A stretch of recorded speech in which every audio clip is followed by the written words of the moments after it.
Découvrez le Géant, le tout nouveau pari de LeTurf et Genibet.fr. Trouvez un cheval placé dans toutes les courses de la Réunion du Géant et c'est gagné. Avec le Géant, tous placés pour gagner.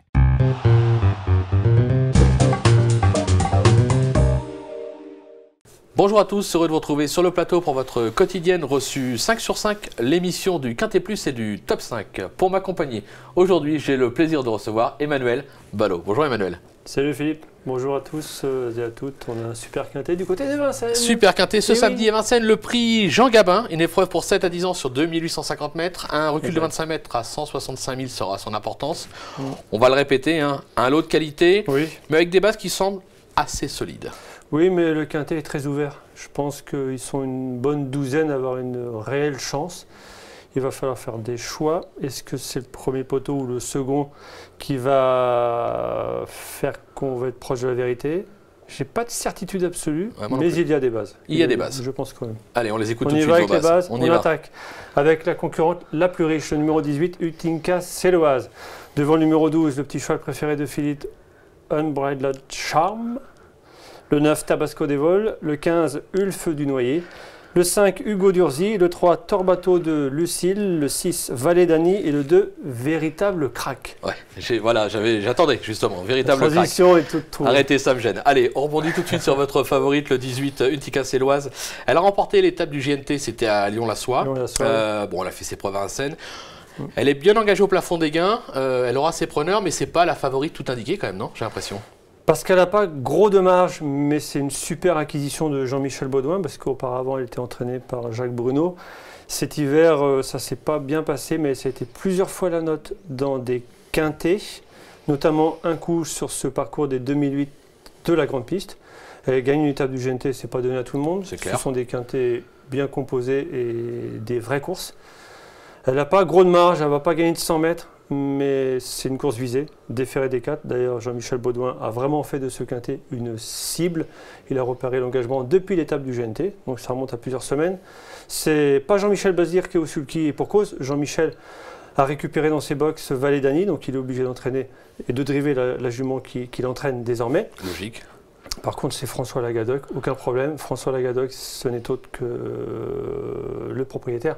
L'un des propriétaires de la jument, c'est sa Kazakh. C'est normal qu'il l'amène. François mène très bien. L'écurie Lagadoc est en forme. Il a gagné plusieurs courses en province et à Vincennes. Le driver connaît bien la jument. Le driver est en confiance. La jument est bonne, sans marge. J'en fais ma favorite parce que c'est la course visée. Un petit coup de poker, mais pourquoi pas, on va vous suivre. Vous m'avez convaincu. On passe au numéro 12, Unbridled Charm.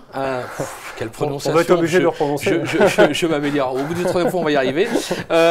Justement, on ne le présente plus sur cette piste et à ce niveau. Ouais. On va notamment se souvenir d'une course, c'était le Prix des Vosges. Alors, moi, j'ai choisi cette course parce que ça gagne en roue libre, entre guillemets, superbe. Mais ça va être disqualifié de la première place. C'était sur ce parcours. Même parcours. Après, je pense que les commissaires ont jugé de façon légitime en disqualifiant malheureusement Unbridled Charm. C'est le meilleur trotteur du lot. C'est celui qui a plus de marge et plein de problèmes de santé, d'où ces soucis, entre guillemets, de dérailleur. Sans ces problèmes de santé jeunes et ces soucis d'allure, il n'aurait pas ce compte en banque, il n'aurait pas le droit de courir ce quintet. Maintenant, ce n'est pas un penalty. Je préfère miser sur une Utinka Seloise qui a plus de sérénité et de garantie pour finir dans les 3, qu'un Bridle qui peut venir gagner et croiser tous ces chevaux-là, mais qui peut être disqualifié. Et la dernière fois, il est deuxième d'un champion, Call Me Keeper. C'est clair. Et pour finir, son driver ne peut pas vraiment le lâcher. Sachant qu'on ne peut pas le lâcher. Quand on le lâche, comme on l'a vu sur les images, voilà ce que ça peut donner. Ce sera le favori, certainement le vôtre. Ce n'est pas le mien. C'est un risque que j'ai pris parce que ce n'est pas un favori solide. C'est clair. Voilà. On va Ce sera tout bon ou tout mauvais. Voilà, tout bon ou tout mauvais, c'est clair. Le numéro 9, Tabasco de Vol, il est au top de sa forme, comme l'attestent ses deux récents succès, c'était à Laval et à Jalais. Il a déjà fait ses preuves à Vincennes. Il est surtout super bien engagé. Il est super bien engagé. C'est vraiment une course qui tombe vraiment bien parce qu'il ne peut pas être mieux. Charlie Marie a fait du très bon travail avec cet ancien pensionnaire de Vonvondreux. Il vieillit très bien, le cheval. C'est un fils de Vivaldi de Chenu qui vieillissent tous très très bien. Ce sont des chevaux qui ont de la tenue. La dernière fois à Laval, il a vraiment gagné brillamment. Le chrono 14 fractions est très bon en battant de très bons chevaux, Athos des Volos qui aurait une première chance dans ce quintet. Sur l'impression visuelle de l'autre jour, par rapport à la qualité de l'engagement, sur le parcours, qui est très exigeant, celui des 2008, on est obligé de lui voir une première chance. Pour moi, c'est une base pour finir dans le quintet. Bon, on va voir ce qu'en pense un entraîneur, Charlie Marie, justement, puisqu'Arnaud Lecomte l'a joint au téléphone, on l'écoute tout de suite.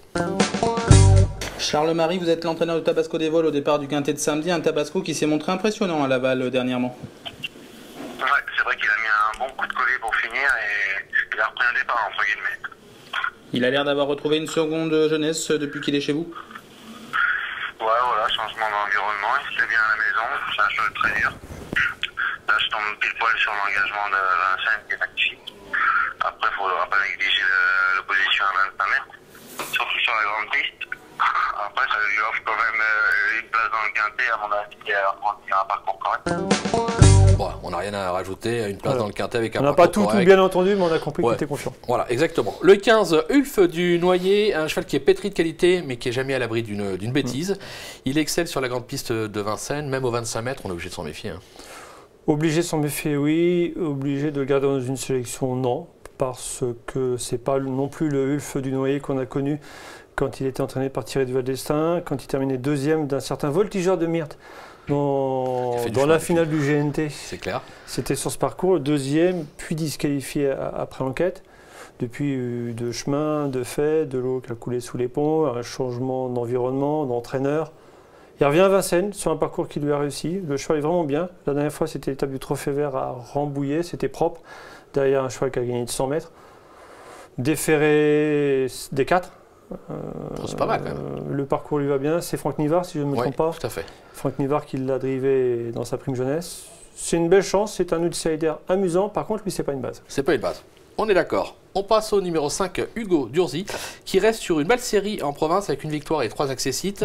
Mathieu Abrivard va le découvrir. Petit bémol. Ou pas. Non. Mais en tête, il mérite crédit. Donc pas de bémol. Oui, il a gagné son quintet à Lyon-Paris. Ce n'était pas la même opposition. Ça s'est bien passé ce jour-là. C'est un cheval qui aime bien venir sur ses adversaires. Serge Pelletier, qui est un driver référence dans le sud-est, dans le centre-est, pardon, l'avait mené aux Petits Oignons. Là, c'est Mathieu Abrivard qui connaît Vincennes comme sa poche. C'est clair. Donc c'est normal qu'on fasse appel à un driver parisien. C'est un fils de Jasmin Flore. Donc la tenue, il n'y aura pas de souci. Les jasmins sont très très durs.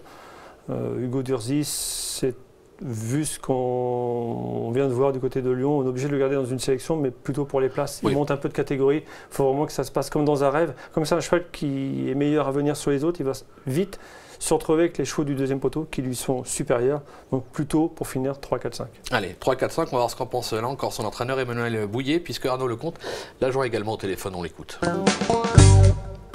Emmanuel Bouillet, vous êtes l'entraîneur de Hugo Durzi au départ du quintet de samedi. Un Hugo Durzi qui a vu sa régularité récompensée dernièrement sur les pentes de Lyon-Paris. Oui, exactement. Le cheval nous a quand même un petit peu surpris. On s'attendait qu'il fasse une bonne course parce normalement il fait toujours ses courses. Mais bon, de là à gagner comme ça, franchement, on était surpris quand même. Bon, ça fait 10 jours qu'il a remporté cette épreuve. Comment est-il depuis au travail ? Il a l'air d'avoir très bien récupéré, il mange bien, il est magnifique d'état. C'est vrai qu'en ce moment le cheval il a l'air d'être vraiment au top, donc c'est pour ça qu'on se laisse tenter par cet engagement, parce qu'ensuite je suis pas très très riche en province, donc on essaye. Il a raison d'essayer parce que c'est une course quintet où il devrait y avoir du train, avec des chevaux qui aiment aller devant, sprint final, Visconti et autres. Devant, ils vont faire du train, ça va l'avantager, parce que c'est un cheval qui démarre assez lentement et qui est capable d'un très bon dernier kilomètre. Moi, je trouve que c'est un pari amusant à la place. Oui, ça peut être amusant, comme vous le dites, à la place. Merci Emmanuel pour toute l'info. On va se quitter avec une petite pépite dans la deuxième, je crois. Une pouliche que j'aime beaucoup, Dazzlejet, le 209. Elle a gagné à Amiens le jour du GNT, j'ai été confiant à la gagner. Elle a répété à Caen, c'est un essai à Vincennes. Ce sera dur de battre la Garato Darling du Reux, mais je pense qu'elle a sa place au pire 3e. Au pire 3e. Ouais, c'est une bonne pouliche. Tente un petit couplet dans ces cas. Tentez. Pourquoi pas, ça peut être sympathique. Voilà. Et une petite place. Allez, c'est fait, c'est dit. On va partir là-dessus. Merci Emmanuel pour toutes ces infos. Merci à vous de nous avoir suivis. Bon jeu à tous et à très vite sur le plateau. Au revoir. Au revoir.